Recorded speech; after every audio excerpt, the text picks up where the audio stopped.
Okay.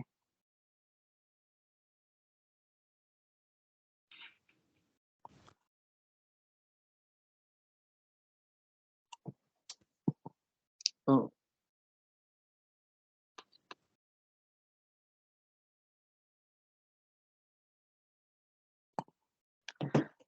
Yes, जो European PhD positions होता है उसमें प्रोजेक्ट और टॉपिक डिस्क्रिप्शन होते हैं जिसमें कि आपने एक अ, पहले से डिफाइन होता है प्रोजेक्ट, उस प्रोजेक्ट की डिस्क्रिप्शन भी होती है, उस प्रोजेक्ट की डिस्क्रिप्शन से फिर आपने अ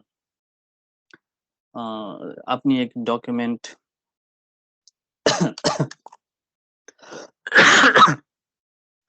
बनानी है जो कि एज़ अ कह सकते हैं कि वो रिसर्च प्रपोज़ल टाइप टाइप की होती है।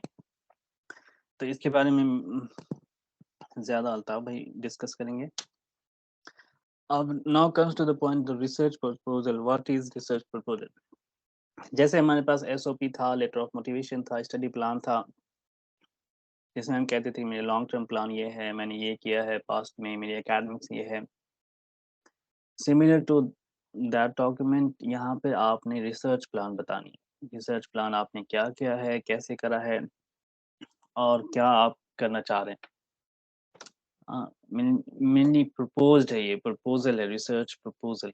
सो प्रपोज्ड आपने क्या करना है, तो समथिंग जो आपने पास्ट में किया है और जो हो चुका है उससे अलग होना चाहिए। अब जो भी प्रपोज्ड रिसर्च है आपका उसकी ये समरी है और जो है रिसर्च प्रपोज़ल जो है वो सेंट्रल इश्यूज़ और क्वेश्चंस जो भी आपने ऐसा नहीं है कि जो पास्ट में काम हो चुका है आपने उसे ही एड्रेस करना, बल्कि आपने लॉट्स ऑफ रिसर्च आर्टिकल पढ़कर फिर वहाँ से कुछ इश्यूज़ निकालने हैं जो कि नहीं हुआ है। सुनने में लगता है कि समथिंग इन्वेंशन करने जा रहे हैं पर ऐसा कुछ नहीं है। बस पेपर आप पढ़ेंगे ढेर सारे तो उससे आपको आइडिया लग जाएगा कि अ, कौन से क्वेश्चंस हैं जो मुझे एड्रेस करने चाहिए। तो ये इस टाइप की चीज़ें जो हैं आपने रिसर्च प्रपोज़ल में डालनी। जनरल एरिया ऑफ स्टडी कि किस फील्ड में आपने रिसर्च फ़ोकस करता है आपका, करंट स्टेट ऑफ नॉलेज और यानी लेटेस्ट 3, 4, 5 इयर्स में क्या-क्या हुआ है उस टॉपिक में एंड रिसेंट डिबेट्स उस टॉपिक पर और ओरिजिनलिटी उस प्रपोज़ रिसर्च का क्या है? यानी ऐसा भी नहीं है कि आप पढ़ के दूसरे का इधर का काम इधर करके इधर का मिला दिए, नहीं, उसमें थोड़ी ओरिजिनलिटी भी होनी चाहिए, novelty. That's why it is called research. ये एक बेसिक फॉर्मेट है रिसर्च प्रपोज़ल का। अ, इसमें आप एक रिसर्च प्रपोज़ल होता है, एक रिसर्च पेपर भी होता है जो हम पब्लिश करते हैं। दोनों में थोड़ा-सा डिफ़रेंस है। मैं उसका डेमो दिखाऊँगा लास्ट में, पर ये जो है बेसिकली ये रिसर्च प्रपोज़ल का फॉर्मेट है। सबसे पहले तो टाइटल, टाइटल बहुत ही यूनिक होना चाहिए। टाइटल से पता लग जाता है कि हम क्या करना चाह रहे हैं through out the proposed work. उसी तरह पेपर में भी। तो टाइटल ऐसा नहीं है कि टाइटल कुछ भी डाल दो, टाइटल काफ़ी रिलेवेंट होना चाहिए। दूसरा background to the topic and a timeline of all recent developments in the field, highlighted key points और इसको हम लिटरेचर रिव्यू भी कह सकते हैं, इंट्रोडक्शन भी कह सकते हैं। तो ये सारे एक कैटेगरीज़ में आ जाता है। और अगर रिसर्च प्रपोज़ल की बात करें तो रिसर्च प्रपोज़ल में इंट्रोडक्शन अ, अलग सेक्शन होता है और लिटरेचर रिव्यू अलग सेक्शन होता है। अगर हम पेपर की बात करें, रिसर्च पेपर की बात तो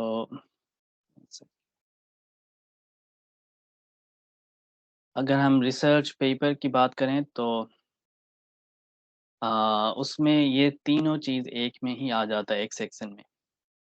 इस तरह से लिखते हैं क्योंकि वहाँ पे ज़्यादा वर्ड लिमिट होता है, पेज लिमिट होता है इस वज़ह से। पर रिसर्च प्रपोज़ल में भी होता है पर फिर भी हम डाल सकते हैं इंट्रोडक्शन अलग और लिटरेचर रिव्यू अलग। इंट्रोडक्शन में बेसिकली आपको जो टॉपिक पे काम करना है उसको इंट्रोड्यूस करते हुए फिर आपने अ, कैसे मतलब इंट्रोड्यूस करते हुए अभी आपने किस तरफ जाना है वो लिखना है। उसके बारे में यहाँ पे डिस्कस करनी है। और लिटरेचर रिव्यू में जो भी स्टेट ऑफ आर्ट जिसको कहते हैं, यानी जिस आपने कौन-कौन सा काम हुआ है, किसने इस टॉपिक पर क्या काम करा है, वो सारी चीज़ें यहाँ पे आ जाए। बैकग्राउंड इसे कहते हैं ना कि something X Y Z research हुई है, तो अब किसी ने अ ये काम किया है, रेफ़रेंस के साथ वो डालना होता है लिटरेचर में, लिटरेचर रिव्यू में। Relevant to the topic and relevant to the introduction.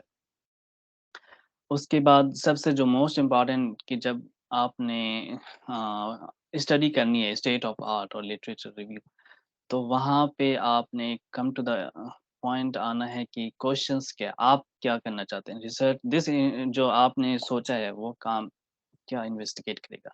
किस चीज़ को प्रूव करेगा? यानी आपका ऑब्जेक्टिव क्या है? उसके बाद ऑब्जेक्टिव तो बहुत सारे हो जाते हैं, जब आप पेपर पढ़ेंगे तो आपको लगेगा कि हम ये भी कर सकते हैं, ये भी कर सकते हैं, बहुत सारी चीज़ें होंगी। मगर उसको प्रपोज़्ड मेथड वो उस इम्प्लीमेंटेशन उसकी पॉसिबल है भी कि नहीं?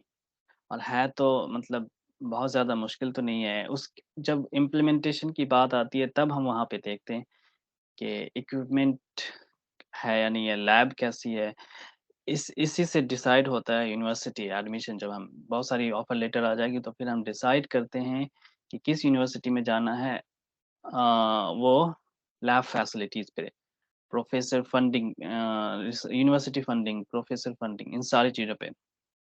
अब हमने कोई अच्छा-सा ऑब्जेक्टिव तो ढूँढ लिया है, अब उसको इम्प्लीमेंट करने में खर्चे बहुत आ रहे हैं, तो फिर वो भी वर्थ नहीं है, वो बेकार होगा वो एज़ अ पीएचडी स्टूडेंट। जब कोई आर-एन-डी सेक्शन में होता है, तो वहाँ पे इसको सुना भी जाता है, पर एकेडमिया में बिल्कुल। तो ऐसा ऑब्जेक्टिव जिसकी इम्प्लीमेंटेशन और मेथड्स जो है वो पॉसिबल हो और एक टाइम के साथ भी पॉसिबल ऐसा नहीं है कि एक बड़ा-सा रिसर्च हमने 3 साल का एक बार में ही खोल दिया, ऐसा नहीं होता। पीएचडी में ख़ासकर क्योंकि पीएचडी में लर्निंग फ़ेज़ है, प्रोजेक्ट के पास रिसर्च होगा प्रोफ़ेसर के पास प्रोजेक्ट होंगे, वो उनका लंबा होगा, उनका होगा, मगर आपने जो शो करना है, वो जस्ट शो करना है कि हम इस टॉपिक पे काम कर सकते हैं, ये मेरा ऑब्जेक्ट है, हम इस मेथड से प्रपोज़्ड मेथड से हम उसको अचीव कर सकते हैं। ये इक्विपमेंट और टूल्स की ज़रूरत होगी और हम उससे उसको अचीव कर सकते हैं। तो आपने वो स्किल्स को शो करनी है to the deciding committee, admission और प्रोफ़ेसर कोई भी जिसके साथ जहाँ भी अप्लाई कर रहे हैं। वर्किंग प्लान एंड शेड्यूल में जैसे मैंने बताया कि पूरा प्लान रिसर्च प्रपोज़ल में पूरा प्लान होता है, उसको हम गैंट चार्ट भी कहते हैं कि आपने अगर स्टार्ट करिए जनवरी में, तो जनवरी से मार्च में आपने क्या हो जाएगा, यानी स्टेट ऑफ द आर्ट और लिटरेचर रिव्यू। अप्रैल से मई में हाँ, अप्रैल में मेरा ऑब्जेक्टिव डिफाइन हो जाएगा। मई से जून में और जुलाई जितने भी हो मतलब प्रपोज़्ड मेथड है, कौन-कौन से टूल्स की ज़रूरत पड़ेगी, सॉफ्टवेयर की ज़रूरत पड़ेगी और इक्विपमेंट की ज़रूरत पड़ेगी। अगर साइंस में है, कोई फिज़िक्स में यानी जो भी है एक्सपेरिमेंटल थिंग्स की ज़रूरत पड़ेगी, तो वो सारी चीज़ें कैसे होंगी। और मोस्ट इम्पोर्टेंट बिब्लियोग्राफी जिसको रेफरेंसेस भी कहते हैं। आपने जो भी रेफरेंस लिटरेचर रिव्यू और इंट्रोडक्शन यहाँ पे पढ़ा है, जो भी कुछ भी, तो आपको वो सोर्सेज़ डालना ज़रूरी है। कि आपने वो कहाँ से लाया है, यानी किसी ने काम करा है, ऐसा कोई कर ही नहीं सकता कि अचानक से कोई आया और बड़ा-सा रिसर्च रिसर्च कर दिया और वो मतलब कोई विदाउट रेफरेंस के कोई रिसर्च पेपर, कोई रिसर्च प्रपोज़ल नहीं होता। तो आपने जो भी चीज़ें पढ़ी हैं वो आपने यहाँ पे साइट क इसी को कहते हैं साइटेशन भी, साइट करनी है। ये काम इसने इस बंदे ने करा है। और अगर आपने किसी बंदे का काम करा है और साइट नहीं करा तो इट्स अ बिग क्राइम, तो इसको भी ध्यान में रखना है। नेक्स्ट नेक्स्ट डिटेल में है थोड़ा कि कैसे हम इसको करते हैं, रिसर्च प्रपोज़ल को। रिसर्च प्रपोज़ल जो है एक थोड़ा मुश्किल डॉक्यूमेंट है अदर दैन सीवी, एसओपी और अदर डॉक्यूमेंट जो कि एडमिशन के लिए चाहिए होता है मास्टर्स एंड पीएचडी में। उसकी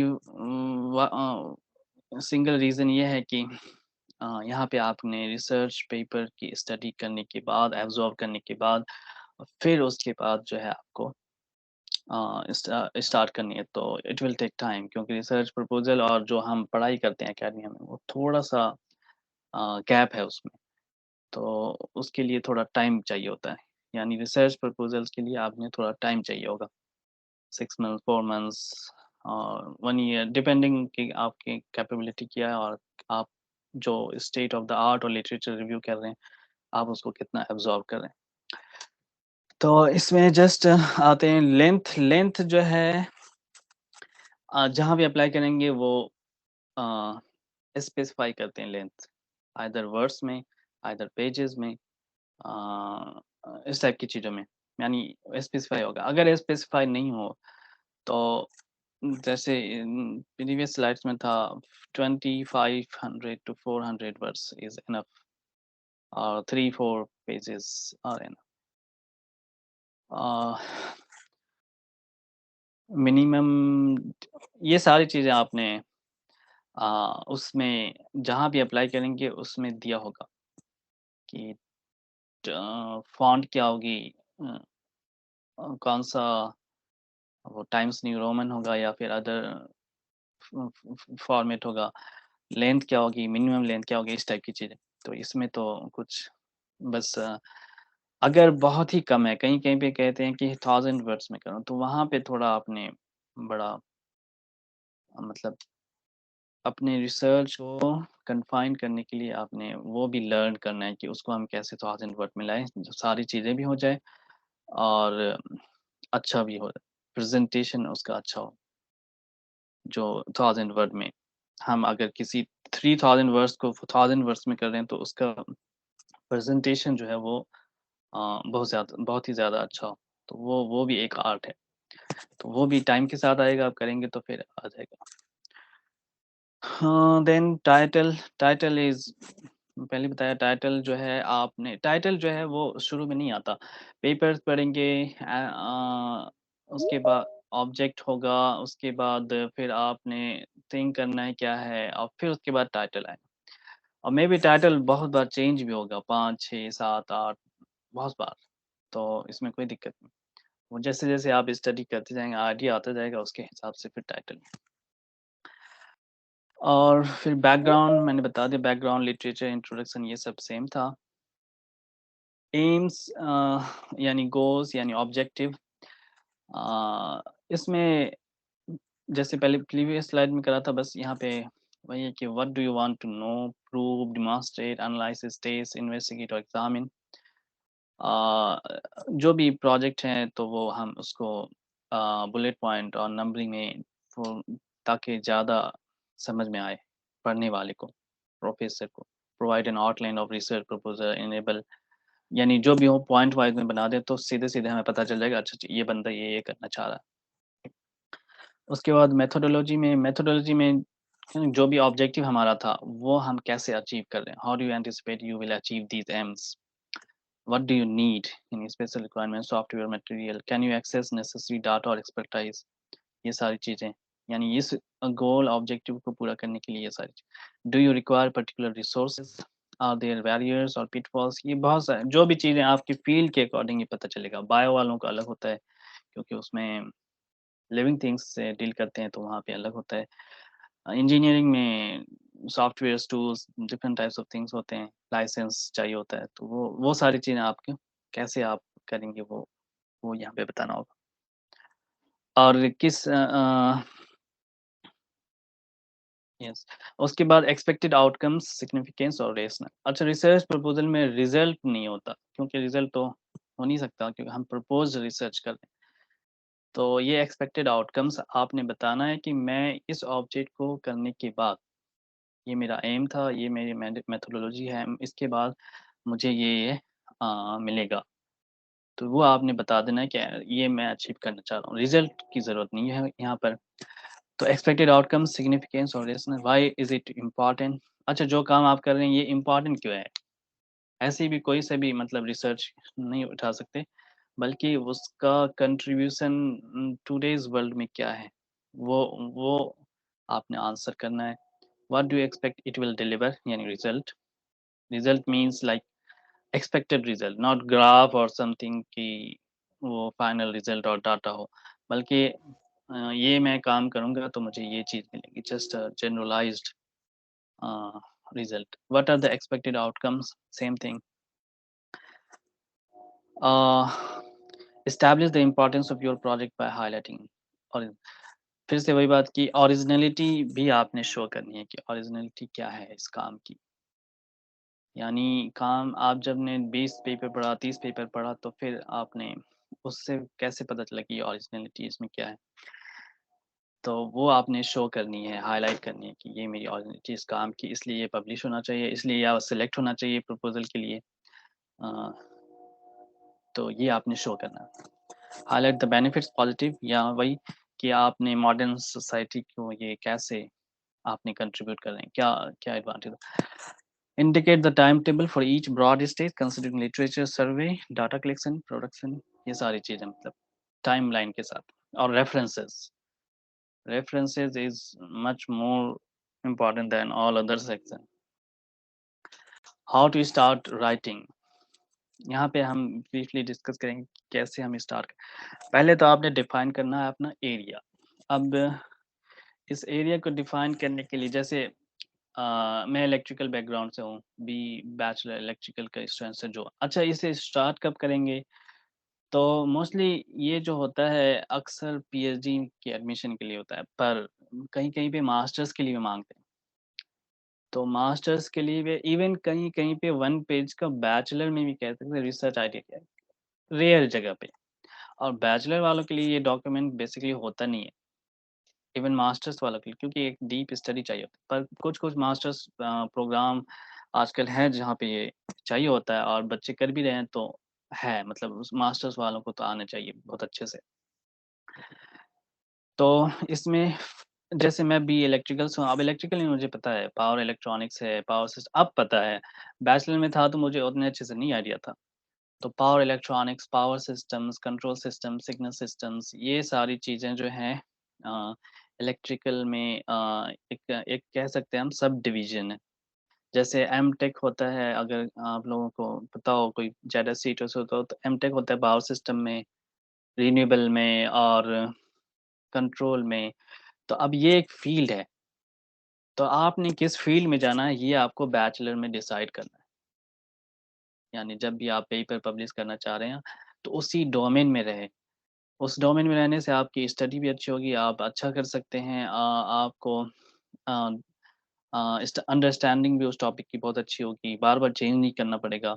तो ये सारी चीज़ें आपने बैचलर में ही पता चल जानी चाहिए सेकंड ईयर में फर्स्ट ईयर एंड में या सेकंड ईयर लास्ट में एटलीस्ट पता तो चल ही जानी चाहिए कि ये सब सब डिविजन्स होते हैं। Power electronics, power systems, control system इसीलिए इसी तरह फिज़िक्स के लिए optical physics, astrophysics, biophysics, condensed matter physics और इसमें क्या-क्या होता है इन ब्रीफ कुछ करना नहीं है आपको, नेट पर सर्च कर लिए, सर्फ कर लिए, यूट्यूब में देख लीजिए, physics research area, electrical research area, this type of thing. तो उसके लिए आप खुद से करने में दिक्कत होगी क्योंकि जब बैचलर में रहते हैं तो वहाँ पे आइडिया नहीं होता, वहाँ पे सिर्फ क्लासेस होते हैं और वो जीपीए होता है और बहुत सारी चीज़ें होती हैं जो आपको करनी होती है। इसका टाइम होता भी नहीं है और इसे टाइम देना भी नहीं है, at least bachelor second, third year second year तक। मगर जिसने हायर स्टडी के लिए जिसकी अच्छी जीपीए उधर भी चल रही है और उसके पास टाइम है तो फिर उसे ये चीज़ें करनी चाहिए क्योंकि अब बच्चों के पास पेपर्स होते हैं, तो आपने अगर एडमिशन लेना है तो उन्हें कम्पीट करना पड़ेगा। तो इसके लिए आपने बात करनी है अपने सीनियर से, जो आपके डिपार्टमेंट में कोई एमटेक बंदा कर रहा होगा उससे आप बात करें, एमएससी कर रहा होगा उससे बात करें। जैसे हम बहुत सारी चीज़ों की बात करते हैं वैसे ही और प्रोफ़ेसर जो डिपार्टमेंट है उससे आप बात करें। अच्छा ये प्रोफ़ेसर से बात करने से फिर आपका एक परेशानी और भी हल हो जाएगी कि यहाँ पे आपको लेटर ऑफ रिकमेंडेशन लेने में बड़ा आसानी हो जाएगा। क्योंकि जब आप बात करेंगे तो मेबी हो सकता है कि प्रोफ़ेसर जल्दी तैयार भी ना हो एज़ बैचलर लेवल पे। मगर आपको कन्विंस करके ना अपना शौक, अपना वो दिखाना है तो प्रोफ़ेसर भी खुश हो जाते हैं फिर। तो आपको वहाँ पे स्ट्रॉन्ग लेटर ऑफ रिकमेंडेशन मिल जाएगा। इससे 2 फ़ायदे हो जाएँगे, जो कि लेटर ऑफ रिकमेंडेशन बहुत ही इम्पोर्टेंट डॉक्यूमेंट होता है। तो पहला काम जो है आपने अपने एरिया को डिफ़ाइन करनी है। एरिया डिफ़ाइन करने के बाद उसके बाद जब एरिया डिफ़ाइन हो गया, तो अब उस एरिये में आपको सर्च करनी है। जैसे फॉर एग्ज़ाम्पल मैंने एरिया डिफ़ाइन कर लिया पावर इलेक्ट्रॉनिक्स या पावर सिस्टम, कोई सा भी एक। शुरू में एक ही करना, बाद में लोग सब में भी करते हैं, पर शुरू में किसी एक ही पे हाथ लगाना है। पावर इलेक्ट्रॉनिक्स पे लगा लिया, तो अब पावर इलेक्ट्रॉनिक्स में मुझे सर्च करनी है कि क्या-क्या चल रहा है ये पावर इलेक्ट्रॉनिक्स में रिसर्च। तो वो कैसे होगा, आप गूगल कर लो सीधे, वहाँ से हो सकता है। तो वहाँ से कुछ आइडिया मिल जाएगा। पर उसके अलावा जब आप पावर इलेक्ट्रॉनिक्स सब्जेक्ट पढ़ोगे, यानी क्लास में, सब्जेक्ट तो होता है बैचलर में, जो भी रिसर्च एरिया होंगे, उसके सब्जेक्ट्स अक्सर लोग पढ़ चुके होते हैं बैचलर में। तो जैसे फिज़िक्स वाले ये सारे सब्जेक्ट पढ़ चुके होते हैं, इलेक्ट्रिकल वाली ये सब, इसी तरह बायोलॉजी, आर्ट्स, सोशल साइंस सब में होता है। तो मैं इसकी डेमो दिखाऊँगा, पर उससे पहले लास्ट में। तो अब जो भी डिफ़ाइन करा है आपने एरिया, अब उसमें आपने कलेक्ट करनी है लेटेस्ट पेपर्स। एटलीस्ट 3-4 इयर्स का, अगर बहुत ज़्यादा पेपर हैं तो 2 इयर्स की भी काफ़ी है शुरू में। कम से कम 20 शुरू में, स्टार्ट में ना, कम से कम 20 पेपर्स। डिफरेंट जर्नल वेबसाइट और कॉन्फ्रेंस वेबसाइट। अगर बिगिनर्स हैं, बहुत ही बिगिनर, तो फिर कॉन्फ्रेंस पेपर से शुरू करें। साइंस में कॉन्फ्रेंस पेपर बहुत कम होता है, तो जर्नल से भी कर सकते हैं। ये अप टू अ, आप पर है कि आप कैसे ऐसे डील करते हैं। जर्नल में थोड़ा टाइम लगता है, क्योंकि पेजेस भी ज़्यादा होते हैं और आइडियाज़ भी। कॉन्फ्रेंस पेपर को हम कह सकते हैं 20% ऑफ द जर्नल। इससे आप आइडिया लगा लो का कॉन्फ्रेंस का लेवल और जर्नल का लेवल। पर बिगिनर्स के लिए कॉन्फ्रेंस पेपर बहुत इफ़ेक्टिव होता है। तो अब ये सब या तो गूगल स्कॉलर में आप वो करो टाइप समथिंग पावर इलेक्ट्रॉनिक्स, और उसके टॉपिक्स इन्वर्टर और पावर सिस्टम में ग्रिड। ये सब मैं शुरुआत के बता रहा हूँ, जो कि आप बैचलर लेवल में आप सोच सकते हो, वहाँ से मास्टर्स लेवल में आप सोच सकते हो। तो वो ग्रिड कनेक्टेड इन्वर्टर, बहुत सारी चीज़ें खुल कर आएँगी, फिर वहाँ से आपने आइडिया लेनी है। मैंने पहले ही बताया, टाइम टेकिंग काम है। और जर्नल्स जो हैं, कुछ जर्नल्स IEEE हैं for computer electronics, science direct, Elsevier, ढेर सारे विले और सा ये सब मतलब में इलेक्ट्रिकल में ज़्यादा यूज़ होते हैं, मुझे याद है, बाकी और भी बहुत सारे जर्नल्स होते हैं। तो यहाँ से आपने करनी है, जब बिगिनर है तो एटलीस्ट 20 पेपर्स आपने कलेक्ट करनी है। उस 20 पेपर्स को फिर से एक बार देखना है कि ये मतलब मेरे फ़ील्ड से मैच कर रहा है, नहीं कर रहा। सिर्फ़ फ़ील्ड से नहीं, बल्कि आपको वहाँ पे टॉपिक सर्च करना पड़ेगा, जो भी एरिया आपने चूज़ करा है। पावर इलेक्ट्रॉनिक्स है, तो फिर उसमें डिफरेंट टाइप्स ऑफ टॉपिक क्या होता है, ये थोड़ा-सा आपको इसके बारे में बात करनी होगी अपने सीनियर से और प्रोफ़ेसर से। तो वो आपको अपने टॉपिक के बारे में बताकर, फिर आप वहाँ से कीवर्ड्स को आप गूगल करेंगे। नेक्स्ट इज़ अ, जब आपके पास पेपर कलेक्ट हो गया, तो अब आपने क्या करना है, हर एक पेपर को पढ़ना है। Read each paper, every single line को पढ़ने की ज़रूरत नहीं है, बिल्कुल नहीं पढ़ना है every single line. But paper को कैसे पढ़ते हैं, ये भी एक आर्ट है। तो उसको पढ़ने के लिए आपने, है ना, अ, मैं ब्रीफली थोड़ा-सा दिखाऊँगा अभी कैसे पढ़ते हैं। पर फिलहाल के लिए आपने बस जो उसके ऑब्जेक्टिव हैं, पहला तो टाइटल, एब्स्ट्रैक्ट और इंट्रोडक्शन का लास्ट वाला पार्ट, और फिर उसके बाद शुरू के पैराग्राफ पहले मेथोडोलॉजी सेक्शन पढ़नी है, और फिर रिजल्ट्स क्या आ रहे हैं। तो ये पढ़ के इसे दिमाग में अब्ज़ॉर्ब करनी है, फिर उसके बाद नेक्स्ट पेपर पर मेन आइडियाज़, और इसको आप मेथोडोलॉजी वगैरह इन सब को आप किसी एक वर्ड फाइल में अ, सेव कर लें, मतलब लिख लें। उसके बाद फिर एक पेपर पढ़ने के बाद आप फिर रिलेट करें कि मुझे किस तरफ जाना है, तो ये पेपर उससे मिलता है या नहीं। अगर ये कुछ भी समझ में नहीं आया, तो फिर भी कोई मसला नहीं है, फिर आप आगे बढ़ें, आप फिर से सोचना बंद नहीं करना है कि चलो पढ़ते जाओ, एक पीस पेपर पढ़ लिया, पता चला कुछ भी नहीं। तो नहीं, ऐसा नहीं करना, बल्कि पढ़ना है, फिर रिलेट करना है। अगर कुछ नहीं है तो कोई बात नहीं है, फिर दूसरा पेपर पढ़ें, फिर से सेम थिंग्स। अब जितने भी पेपर आपने कलेक्ट करें, 20 पेपर मैं मान के चल रहा मिनिमम, तो उसके बाद आपको बहुत सारे आइडियाज़ आ जाएँगे, क्या चल रहा है। नहीं आएँगे तो आपने फिर से पढ़ना है। यहाँ पे आना चाहिए, कुछ ना कुछ आना चाहिए, चाहे वो आइडियाज़ बकवास ही क्यों ना हो, पर आना चाहिए। तो जब इस ये सारे पेपर पढ़ने के बाद, आइडियाज़ आने के बाद, फिर आप लिखना शुरू करोगे राइटिंग, रिसर्च प्रपोज़ल। अच्छा, ऐसा भी नहीं है कि ना पहली राइटिंग में आपने एकदम बेहतरीन सा डॉक्यूमेंट तैयार कर लिया। नहीं, रिसर्च प्रपोज़ल आप लिखना शुरू करोगे, फिर प्रॉब्लम होगी, फिर आप पेपर में जाओगे, तो इसे आप मॉडिफ़ाई करते रहना पड़ेगा बार-बार, तब जाके ये बनता है फाइनल। इसलिए time taking document 6 months, 8 months, 1 year भी। जितना टाइम ज़्यादा लगेगा, जितनी स्टडी आपकी अच्छी होगी, state of the art literature review, उतना बढ़िया रिसर्च प्रपोज़ल बनेगा। इफ नीडेड ज़्यादा पेपर है, और भी पेपर पढ़ के फिर आप और आइडिया ले सकते हैं। और फाइनली आपने अपना प्रपोज़्ड आइडिया देना है, नॉट कि जो पेपर में तो हो चुका है वो चीज़। तो आपको उन सब पेपर से पढ़ के फिर वहाँ से पता कर, अच्छा ये चीज़ मिसिंग है, ये चीज़ मैं कर सकता हूँ, कर सकती हूँ। तो इस टाइप से फिर वहाँ से वो आपका गोल होगा। हाँ, this one is last, same ही है। वहाँ पे समराइज़ करने के बाद आप पेपर स्टार्ट राइटिंग प्रपोज़ल। एक बार जब ये फाइनल हो गया तो अब इसको रिव्यू कर, प्रोफ़ेसर से, सीनियर से और ट्रस्टेड पीपल से, जिससे भी हो, रिव्यू रिव्यू बहुत ही ज़रूरी है। रिव्यू के बाद आपको काफ़ी चीज़ें चेंज करनी पड़ेगी, क्योंकि आप में आइडिया नहीं होता, मगर आपके सीनियर्स पीएचडी कर रहे हैं, और पीएचडी में professor, assistant professor, post doc, तो वो आपकी हेल्प करेंगे। उनके लिए ये काम बड़ा आसान है, पर आपके लिए बहुत मुश्किल हो जाएगा, क्योंकि आप बेसिक में हो और उन्हें बहुत एडवांस नॉलेज है इस फ़ील्ड में। तो वो आपको बड़ा आसानी से रिव्यू भी कर सकते हैं, कर देंगे, और फिर चेक भी कर देंगे कि क्या-क्या चीज़ उसमें इंक्लूड करना है। Then modify again to improve the performance.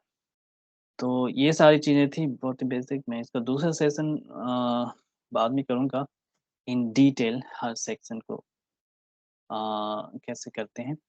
अभी के लिए फ़िलहाल इतना ही है, बस कुछ डेमो मुझे दिखाना है, मैं वो दिखा दूँ आपको।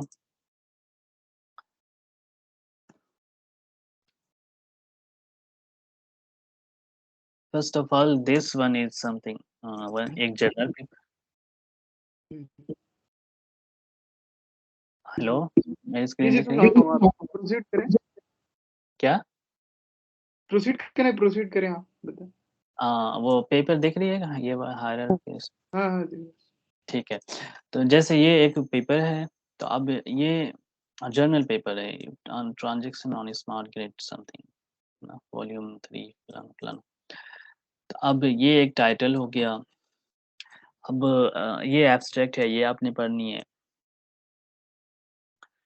और फिर उसके बाद ये चीज़ें इंट्रोडक्शन है, जो कि रिसर्च पेपर में, पब्लिकेशन में, इंट्रोडक्शन में मैंने पहले भी बताया था, लिटरेचर, रिव्यू और बैकग्राउंड सब इसमें इंक्लूड होता है पेपर में। पर रिसर्च प्रपोज़ल में डिपेंड करता है, अगर लेंथ ज़्यादा है तो फिर आपने इंट्रोडक्शन अलग रखनी है और लिटरेचर रिव्यू अलग रखनी है। तो यहाँ पे आपने देख सकते हैं कि ये 1 टू 6 में बताया कि ये हुआ है, फलाना हुआ है। और उसके बाद अ, अच्छा, एक मेन फिगर जो है ना, वो आपने प्रपोज़ रिसर्च में भी बनानी, मेन फिगर जो आपके ऑब्जेक्टिव को एक्सप्रेस करे। तो वो उसका बड़ा रोल होता है, वो प्रपोज़ल को आपको बड़ा अच्छा बना देता है, अगर आपने मेन फिगर बनाने में सक्सेस हो गया तो, कि आपने जो भी करना है, जो आपका ऑब्जेक्टिव, वो मेन फिगर में आ जाए।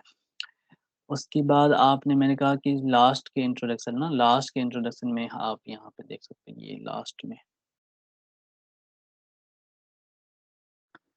यहाँ पे गिवन में, और या फिर एक पैराग्राफ और भी कर दो, तो वहाँ से आपको आइडिया मिल जाएगा कि This paper is an attempt to bring together different control methods intended to provide a comprehensive and solid knowledge of the matter. तो यहाँ पे ये लिखते हैं कि जो एब्स्ट्रैक्ट में लिखा है ना उसे डिटेल में यही स्ट्रक्चर होता है। सिर्फ इस जर्नल का नहीं बल्कि अक्सर का एल्जेवियर का, एमडीपीआई का और साइंस डायरेक्ट का, अक्सर का। तो ये आप मगर ऐसा भी नहीं है कि फिक्स ही होगा, यहीं पर होगा, ऐसा भी नहीं है। तो आपको वो मतलब एक रफ आइडिया मैंने दे दी। उसके बाद फिर ये सब मतलब समथिंग लिटरेचर रिव्यू टाइप है कि ये होता है, तो इसमें आपको ज़्यादा देखने की ज़रूरत नहीं है, जस्ट सम इक्वेशंस की ज़रूरत होती है क्योंकि इलेक्ट्रिकल में तो वो मैथमेटिकल इक्वेशंस वगैरह देने होते हैं। अब हम आ जाते हैं मेथोडोलॉजी में। ये सारी चीज़ें मेथोडोलॉजी में यहाँ पे प्रूव कर रहा है कि ऐसे करेंगे तो हो जाएगा। तो अब फाइनल इक्वेशन ये होगा, जस्ट मैं रफली में जा रहा हूँ। हाँ, उसके बाद इनका जो है बेसिकली ये रिव्यू पेपर था। अच्छा एक चीज़ और रह गया, ये रिव्यू पेपर और बेसिकली ये पेपर के बारे में तो है नहीं, रिसर्च प्रपोज़ल के बारे में है। तो एक रिव्यू पेपर में होता है कि हम सिर्फ़ उसमें स्टडी करते हैं डिफरेंट थिंग्स, इन्वर्टर है, कोई टॉपिक एबीसी, तो अब उसके इस उस एबीसी पे कितने पेपर आए हैं उसको रिव्यू करना, ठीक है? तो अगर रिव्यू पेपर नहीं है तो फिर आपने जो भी होगा इम्प्लीमेंटेशन, वो इम्प्लीमेंटेशन आएगा, फाइनली रिज़ल्ट भी दिखाएँगे उसमें, ठीक है? ओके, दूसरा जो वो था दिखाना था मुझे कि हम पेपर कैसे सर्च कर सकते हैं। अब IEEE में जस्ट एडवांस सर्च पे जाना है, एडवांस सर्च के पास आपने something power electronics as a basic just जाने के बाद आपने बहुत सारे पेपर खुद कर करने। अब पावर इलेक्ट्रॉनिक्स एक बहुत ही ब्रॉड टर्म है, तो अब उस पे तो आपने देखो कितने पेपर जो दिस वन, तो ये नहीं कर सकते हम। तो पावर इलेक्ट्रॉनिक्स में जाने के बाद आप देख सकते हो कि क्या-क्या है, कीवर्ड्स यहाँ से फाइंड करो। कीवर्ड्स फाइंड करने के लिए आपने फिर से जाना है, अब उसमें पावर इलेक्ट्रॉनिक्स में आता है इन्वर्टर।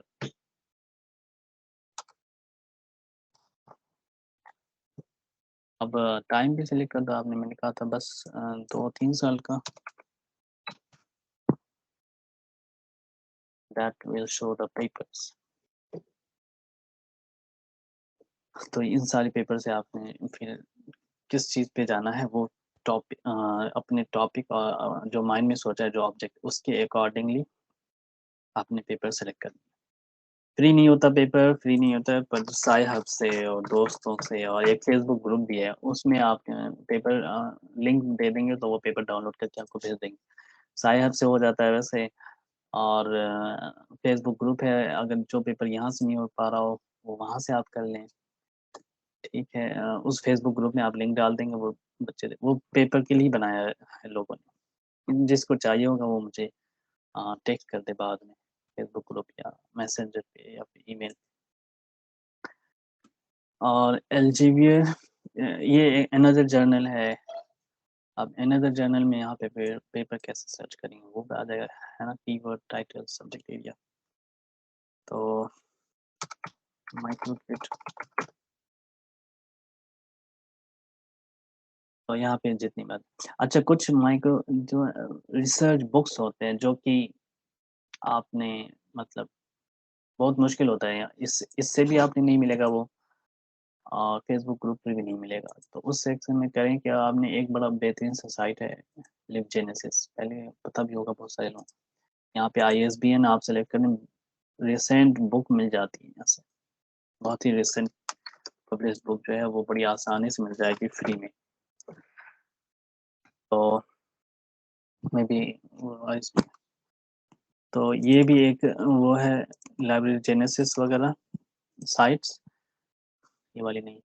तो यहाँ पे आपने बहुत सारी जो है वो बुक्स मिल जानी थ्रू दिस वेबसाइट। लास्टली जो है इसी तरह साइंस डायरेक्ट में भी है, यहाँ पे आप सर्च साइंस डायरेक्ट और एडवांस सर्च में भी जा सकते हैं, वहाँ पे फ़िल्टर कर लें, फिर वहाँ से मिल जाएगा। तो वो सारी चीज़ें इस तरह से हम सर्च कर सकते हैं पेपर्स और थ्रू वेबसाइट। इसी तरह एक एमडीपीआई जर्नल सेलेक्ट कर लें और ये सारी चीज़ें कौन सा जर्नल अच्छा होता है, कौन सी फील्ड में होता है, ये सब आपने अपने सीनियर्स से, डिपार्टमेंट के और प्रोफेसर से होगा क्योंकि हर एक का फील्ड अलग होता है। तो कोई भी इसे एक बंदा हर एक के लिए नहीं कर सकता, ये पॉसिबल नहीं।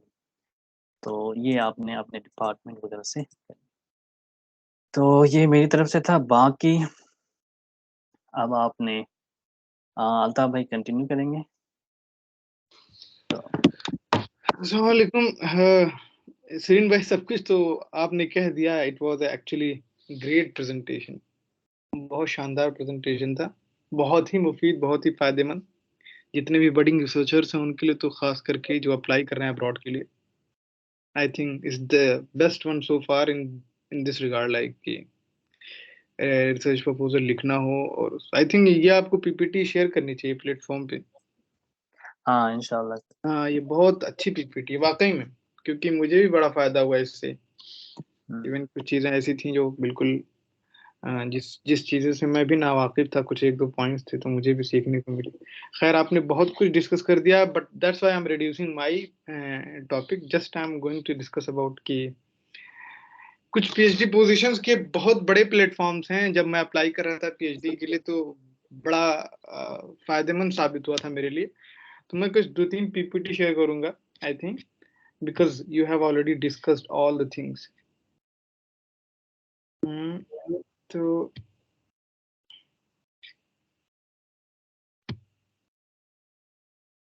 Open preferences.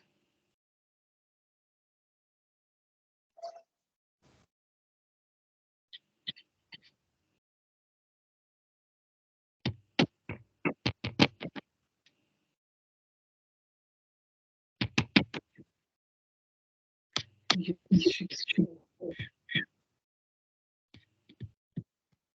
शेयर क्यों नहीं हो रहा? शेयर का ऑप्शन होगा, वो हो चुका होगा, वो शेयर करने के बाद वो कुछ भी आता वो मार रहा है, क्या बोलते हैं? एक सेकंड, मैं फिर से ट्राई करता हूँ।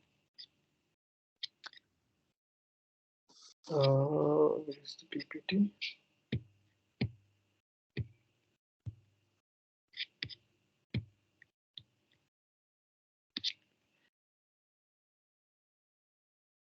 शेयर।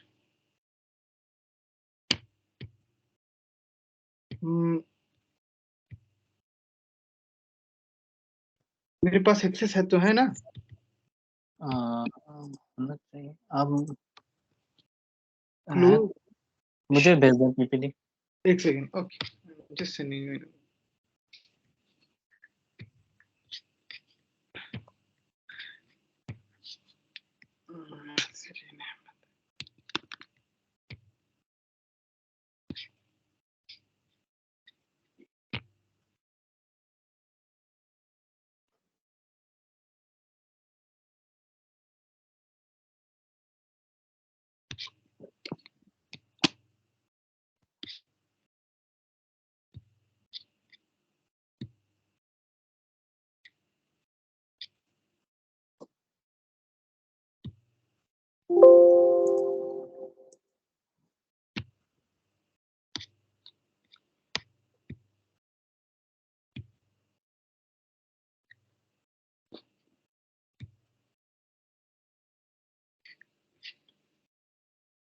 बहुत छोटी पीपीटी है। I will just sum up in, क्योंकि ऑलरेडी आप बहुत सारा डिस्कस कर चुके हैं। हाँ, बिल्कुल सही है, टाइम भी वर्क हो गया।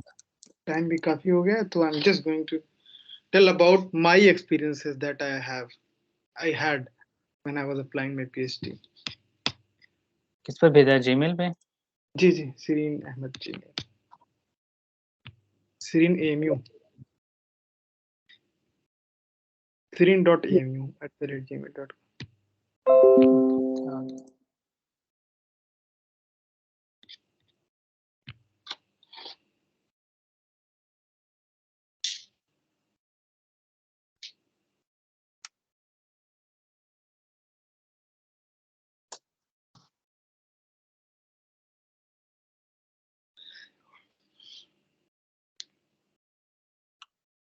हाँ, आई थिंक टाइम का इशू है, दैट्स व्हाई अटेंडेंस कम है।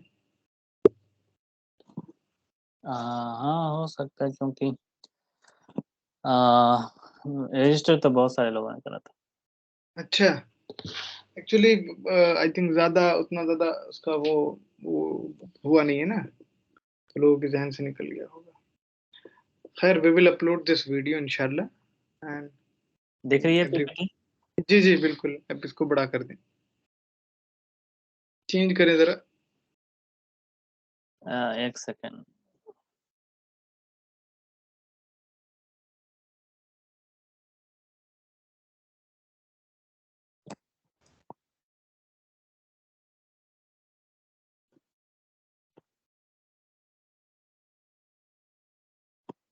हुँ। अब दिख रही है? जी, बिल्कुल क्लियर। चलिए, एक्चुअली जब आप अप्लाई करते हैं पीएचडी पोजीशंस, तो जैसा कि सरीन भाई ने बता दिया है कि research proposal, what is the importance of research proposal, and I think बहुत सारी पोजीशंस में, बहुत सारी क्या पोजीशन, जितनी ओपन पोजीशंस होती हैं या आपके उस पे क्या बोलते हैं, प्रोजेक्ट बेसिस पे जो प्रोजेक्ट पीएचडी पोजीशंस ओपन होती हैं, उनमें रिसर्च प्रपोजल का एक बहुत बड़ा किरदार है, बहुत बड़ा किरदार है एक्चुअली। और स्पेशली जब आप अप्लाई कर रहे हो, जैसे कि सरीन भाई ने कहा है कि ऑस्ट्रेलिया में आप पीएचडी इटली में, then it plays a very important role actually. और यहाँ पे हंगरी में, जैसे कि मैं हंगरी में हूँ और जर्मनी, वेस्ट यूरोप की बात है, तो मसला ये होता है रिसर्च प्रपोजल का कि जब आप अप्लाई कर रहे होते हैं तो आप ईमेल करते हैं प्रोफेसर को, एंड देन प्रोफेसर क्या कहता है कि we already have a grant and we are working on it, and we are sending a grant or a kind of research proposal, not a research proposal, already it is granted। तो वो जो research proposal तैयार करता है grant लेने से पहले, वो आपको ग्रांट भेजता है, पढ़िए इसके बारे में, and what do you think about it. तो आप रिप्लाई करते हैं कि I am satisfied, I also have the same thrust area and I worked on it, तो इट्स परफेक्ट फॉर मी। तो वो आपसे कहता है कि आप इसको समराइज करें, इसको दो, आपको कुछ वो मैटर मटेरियल भेजता है, हो सकता है आर्टिकल भेज दे, और आर्टिकल से रिलेटेड फिर कहे आपसे कि आप उसी बेसिस पे एक रिसर्च प्रपोजल बनाइए, but actually it's not a research proposal. ये एक नटशेल होता है उसके ग्रांट के बारे में और उसके बैकग्राउंड नॉलेज के बारे में, उस टॉपिक के बैकग्राउंड नॉलेज के बारे में एक नटशेल में एक एक समरी होती है उसकी। तो इस तरह से वो भी एक तरीके का रिसर्च प्रपोजल ही कह सकते हैं। लेकिन इसमें भी स्पेसिफिसिटी ये होती है कि आप जब आप लिख रहे होते हैं तो आप 2 आर्टिकल, 3 आर्टिकल, और स्पेशली वो वही आर्टिकल्स भेजता है जो जिस अगर ग्रांट से कोई आर्टिकल पब्लिश हो चुका होता है वो भेज देता है, जिस सेम मेरे में था। मैंने मेल किया कि I am looking for PhD position, मैंने एक प्रोफेसर को ईमेल किया जैसे मैंने पीएचडी जो अप्लाई करा, तो उसने कहा कि हमारी ऑलरेडी ग्रांट एक्सेप्ट हो चुकी है, now we are working on this project, we have already published one paper on that within the framework of that project. तो फिर वो पेपर मुझे भेजा और ग्रांट भेजा, उसने कहा इसको समअप करके एक समरी मुझे बना के दो। तो मैंने वो समरी भेजी, और वो समरी एक्चुअली समराइज करना था जो बैकग्राउंड नॉलेज है, मटेरियल मेथड्स हैं, एंड एक्चुअली फ्यूचर रिजल्ट्स जो एक्सपेक्टेड हैं और जो आ चुके हैं, how do you relate with that.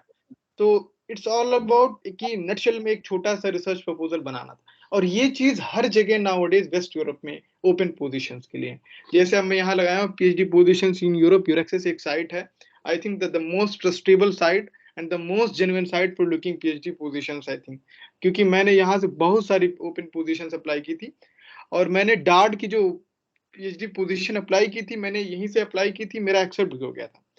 तो आप यहाँ पे आप how can we help you, यहाँ लिखा हुआ, आप यहाँ से अपना रिसर्च एरिया और अपना कीवर्ड वो कीजिए, रिसर्चर हो जाएगा, आई वांट दिस, और आप यहाँ खोलेंगे तो आप रिसर्च एरिया से रिलेटेड आई थिंक सैकड़ों पोजीशंस आपकी आ जाएंगी, Belgium, France, Netherland and Amsterdam में वैगनिंगन यूनिवर्सिटी, नीदरलैंड, इटली की कई सारी पोजीशंस, इवन आपको, यानी कि यूरोप के अंदर, वेस्ट यूरोप में जितनी बड़ी बड़ी पोजीशंस मैरी क्यूरी के थ्रू या डार्ट के थ्रू, मैक्स प्लांक के थ्रू, एंड और इसके थ्रू क्या बोलते हैं वैगनियंगन के थ्रू तो बड़ी बड़ी स्कॉलरशिप्स हैं आई थिंक जिसकी funding 2000 to 2500 euros per month है। उन ओपन पोजीशंस की जो अच्छा ये लोग क्या होता है कि जैसे भी कोई बड़ी पोजीशन आती है किसी बड़े इंस्टीट्यूट से जैसे मैक्स प्लांक, तो आई थिंक सबसे पहले अपडेट इरेक्सस पे होता है क्योंकि ये यूरोपियन यूनियन खुद इसको फंड करता है गवर्न करने के लिए। तो आई थिंक मैं सब लोगों को सजेस्ट करूंगा कि अगर आप पीएचडी पोजीशन के लिए अप्लाई कर रहे हैं तो you must go through with this portal. आप यहाँ पे देखिए, आप यहाँ पे ओपन पोजीशन अप्लाई कीजिए और ओपन पोजीशन आई थिंक एक दो नहीं मिलेंगे, बहुत सारे मिलेंगे। और मुझे डार्ट की मिली थी और डार्ट में सेम मेरा भी यही हुआ था कि डार्ट में उसने मुझे कहा कि एक्चुअली एक यूनिवर्सिटी है दुसेल्डोर्फ यूनिवर्सिटी जर्मनी की, तो डार्ट ने उसको सीटें ग्रांट्स की थी कि 2 सीट हम ग्रांट कर रहे हैं, 1 सीट ग्रांट कर रहे हैं और आपको ये प्रोजेक्ट है। अच्छा यूनिवर्सिटी का प्रोजेक्ट था, यूनिवर्सिटी ने पहले वहां से कांटेक्ट किया डार्ट से, डार्ट ने वो 1 सीट ग्रांट की पूरे फुल स्कॉलरशिप देने के लिए। फिर उसके बाद उन लोगों ने सिलेक्शन प्रोसेस स्टार्ट किया। सिलेक्शन प्रोसेस ऐसे था कि आपने रेफरेंस लेटर डायरेक्टली यूनिवर्सिटी को ईमेल करना था, रेफरेंस लेटर और मोटिवेशनल लेटर यूनिवर्सिटी को ईमेल करना था दुसेल्डोर्फ। यहाँ से यहाँ की पोजीशन में बता रहा हूँ यूरेक्सिस की। तो यहाँ से मैंने वहां से मुझे बहुत सारी चीजें जैसे कि मैंने सारे डॉक्यूमेंट्स यूनिवर्सिटी को ऑफिशियल ईमेल पे, यूनिवर्सिटी के ऑफिशियल ईमेल पे मैंने इंटरनेशनल रिलेशंस जो ऑफिस होती है वहां पे भेजा। वहां स्क्रीनिंग हुई, स्क्रीनिंग 64 मुझे इन्फॉर्म किया गया कि वहाँ 64 बच्चे इस पोजीशन के लिए अप्लाई किए हैं डार्ट के जो प्रोजेक्ट है, डार्ट फंडेड जो प्रोजेक्ट है। तो फिर आई थिंक मेरा स्क्रीनिंग हुआ, 64 से 32 हुआ, वहां पे भी मैं आ गया, 32 से 16 हुआ। तो it's like a screening process. Finally 2 बच्चे नॉमिनेट हुए इस पोजीशन के लिए और फिर जो फाइनल डिसीजन लेना था वो डार्ट को लेना था। तो डार्ट ने क्या किया, उस बच्चे को सिलेक्ट किया जिसको लैंग्वेज प्रोफिशिएंसी जिसकी अच्छी थी, क्योंकि डार्ट की भी अपनी एक अलग प्रोसीजर होती है सिलेक्शन प्रोसेस की। फाइनली आप यूनिवर्सिटी से आपका सब कुछ हो गया, यूनिवर्सिटी ने नॉमिनेट कर दिया, फिर डार्ट का अपना एक पूरा थ्रू आउट प्रोसेस होता है। तो फिर डार्ट सिलेक्ट करता है उन 2 नॉमिनेशंस में से, जो एक सीट के लिए 2 नॉमिनेशन यूनिवर्सिटी करती है।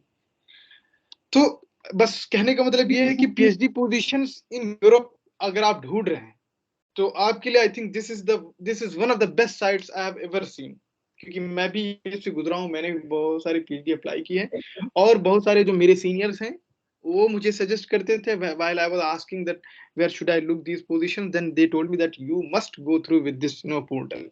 तो it's highly recommended to visit these because even I'm also looking nowadays like कभी ये होता है कि चलो भाई थोड़ा पोजीशन वगैरह देखा जाए ऐसे ही, इवन कि आप पीएचडी कर रहे हो, तो I think this is one of the best site.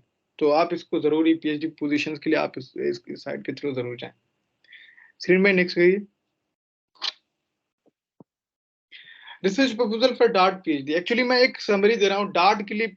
एक एक्चुअली दो तरीके के रिसर्च प्रपोजल होते हैं डार्ट के। एक होता है आप यूनिवर्सिटी के थ्रू अप्लाई कर रहे हो और एक होता है आप डायरेक्ट डार्ट की फंडिंग, डार्ट ने डार्ट की ऑफिशियल वेबसाइट पे डिफरेंट प्रोजेक्ट्स पॉपअप होते हैं कि आप इन प्रोजेक्ट के लिए पीएचडी अप्लाई कर सकते हैं। डार्ट की ऑफिशियल आप पेज पे जाएंगे तो बहुत सारी आपको ग्रांट्स प्रोजेक्ट्स दिखेंगे डिफरेंट सेक्टर में, animal biology, plant sciences, biotechnology. तो वहां पे आपको रिसर्च प्रपोजल लिखना होता है जब आप डार्ट के लिए। तो your research proposal should not extend 10 pages like Sirin bhai told how to frame the research. I think it was amazing, and the same way as he told you guys, you should go through with this I think. तो आप लोग उसी तरीके से एक 10 page का maximum जो होता है डार्ट का जो अपना क्राइटेरिया वो 10 पेज का प्रपोजल होता है। And the proposal should have a proper layout and a logic structure actually. Remember that professors often have to read large number of research proposals, so please proper layout and a logic structure, it should be logically structured. तो ये ज्यादा matter करता है। और दूसरा क्या होता है, if your host institutions provide you with a research proposal which is a part of bigger project, and please feel free to include it in your DART application. Make sure, however, not to submit it as your own brainchild, and add a self-written statement of purpose outline the role you will play within the research plan of your host institution as well as your motivation. तो ये होता है कि कभी-कभी कि आप ये जो डार्ट का जो एप्लीकेशन होता है आप यूनिवर्सिटी के थ्रू प्ले करते हैं। कोई यूनिवर्सिटी है, यूनिवर्सिटी ने अपनी ऑफिशियल वेबसाइट पे डार्ट फंडेड, यानी कि डार्ट उनको फंड कर रही है उस प्रोजेक्ट के लिए और पैसे दे रही है पीएचडी के बच्चों के लिए या आरए के लिए। तो यूनिवर्सिटी के थ्रू अगर अप्लाई कर रहे हैं तो यूनिवर्सिटी क्या करती है most of the cases dart की एप्लीकेशंस के लिए, क्योंकि बहुत सारे बच्चों ने मुझे बताया है जो अप्लाई किए थे या जिनको मिल चुकी है। एक मेरी दोस्त है, वो already she is a dart recipient, और एक और दोस्त है Max Planck recipient. And then she told me that ये होता है कि यूनिवर्सिटी की तरफ जब आप अप्लाई करते हैं तो यूनिवर्सिटी आपको एक रिटर्न वो भेजता है, रिसर्च प्रपोजल, जो इन लोगों ने सबमिट किया था एट द टाइम ऑफ जब आप ग्रांट विन करने के लिए रिसर्च प्रपोजल जो लिखते हैं। तो ग्रांट विन करने के लिए जो रिसर्च प्रपोजल लिखा गया था वो उन लोगों ने सेंड किया कि this is our topic, this is our work, what we are expecting, and it is actually structured. Then you should write, I'm providing you some material, and now you need to write a two pages short research proposal. तो ये है, आपको थोड़ा सा technically ये different होता है। और एक होता है long exact research proposal was just Serene told in presentation. तो आप प्रेजेंटेशन को अच्छे से देखें, वो एग्जैक्ट तरीका है, एकदम बिल्कुल सही तरीका है आपको रिसर्च प्रपोजल लिखने का, बिल्कुल एकदम। और ये जो 2 पेजेस का एक तरीके से ये समरी है, इसमें भी सेम चीजें होती हैं, but not with that specific headings like background like this.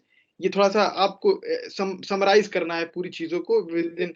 हाँ, ये है उसमें टाइमलाइन देना है कि आपने क्या फ्रेमिंग की है, कब आप कौन सा एक्सपेरिमेंट किस साल में क्या खत्म कर रहे हैं, कब एक्सपेक्टेशन है पब्लिकेशंस के 1 साल के बाद। जैसे मैंने लिखा था तो सेम ऐसे ही लिखा था कि समराइज कर दिया था मैंने पूरे रिसर्च पूरे उन लोगों के रिसर्च ग्रांट को मैंने समराइज कर दिया था नटशेल में। उसके बाद मैंने एक टाइमलाइन दे दिया था कि हाँ, हम ऐसे ऐसे फिनिश करेंगे। स्क्रीन पे नेक्स्ट वन।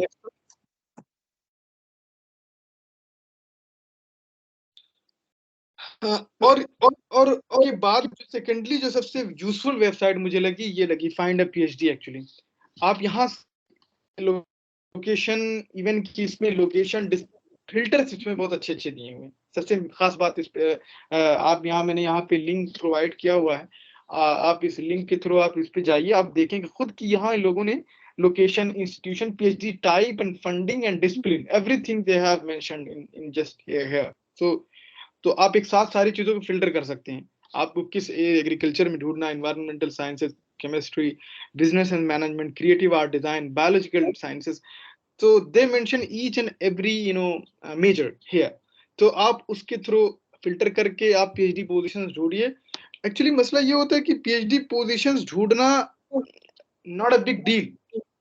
मसला है उसको ईमानदारी के साथ सबमिट करना एक बहुत बड़ी बात। पीएचडी पोजीशन आपने ढूंढ लिया, आपको हजारों पीएचडी पोजीशन चल रही होती हैं दुनिया में, आपको स्कॉलरशिप की कमी है ही नहीं। कोई ये कहे कि स्कॉलरशिप की कमी है तो फजूल की बात। Lot of scholarship running across Europe, across globe. बस आपको डेडिकेशन के साथ अप्लाई करना है, वो चीज होती है। आप लैपटॉप पे बैठिए, आप प्रपोजल तैयार कीजिए, आप मोटिवेशन लेटर तैयार कीजिए, आप अपने डॉक्यूमेंट्स तैयार कीजिए, और एक प्रॉपर वे में आप स्ट्रक्चर्ड रहिए। आपको स्कॉलरशिप लेने से कोई रोक ही नहीं सकता।